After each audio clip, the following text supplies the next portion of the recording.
January 2024 is surely now a part of India's history, but for what reasons? Is it because the Ram temple was consecrated in Ayodhya, or is it because the 75th Republic Day is around the corner? The Ram temple consecration evoked two types of responses: those who celebrated it with fervor, unapologetically, even by climbing on top of a church and installing a saffron flag shouting Jai Shri Ram. On the other hand, there was an unhappy group hurt by the happenings and pointing out history and the way the entire issue unfolded in the first place over 3 decades ago. But perhaps what stands out is the irony that India has been put through. In the week that sees India celebrate its 75th Republic Day, the very core of the constitution was brought into debate over one event. The Ram temple consecration was performed by Prime Minister Narendra Modi, and this led to several social media reactions. People started posting the preamble of the constitution that reads, "We the people of India, having solemnly resolved to constitute India into a sovereign, socialist, secular, democratic republic and to secure to all its citizens." Secular is the word.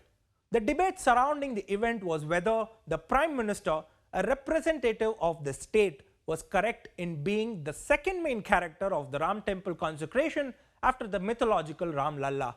The constitution expects the state to be secular in governance, but the very core of secularism goes for a toss when the Prime Minister arguably positions himself as a godman. Take a look at Modi's journey leading to the Ram temple consecration. He traces the path that Lord Ram took in the epic Ramayana. His party openly calls for Ram Rajya in India. Multiple times have BJP leaders mentioned that Modi is an avatar of Ram.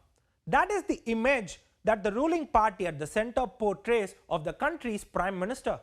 On the other hand, calls have been made by the non-right wing pointing out how a religious event became a state event and how secularism was thrown out of the window.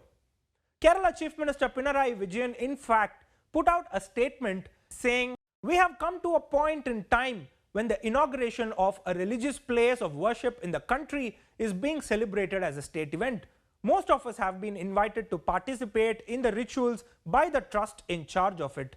As those who have pledged to preserve and protect our constitution, let us reaffirm our commitment to its secular character by declining to participate in the event, upholding our constitutional responsibilities."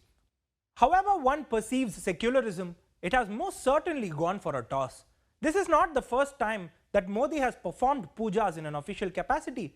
On January 22, 2024, his actions projected a religious event as a state event, and in the past, his actions projected state events in religious colors, be it when the national emblem was unveiled atop the new parliament building, or when the Sengol was installed in the new parliament, or when the Rafale jets arrived in India. Religious rituals have been a constant. The very principle of the constitution's preamble has been thrown up for debate by the state's action in the very week that India celebrates its 75th Republic Day. The irony is blatant.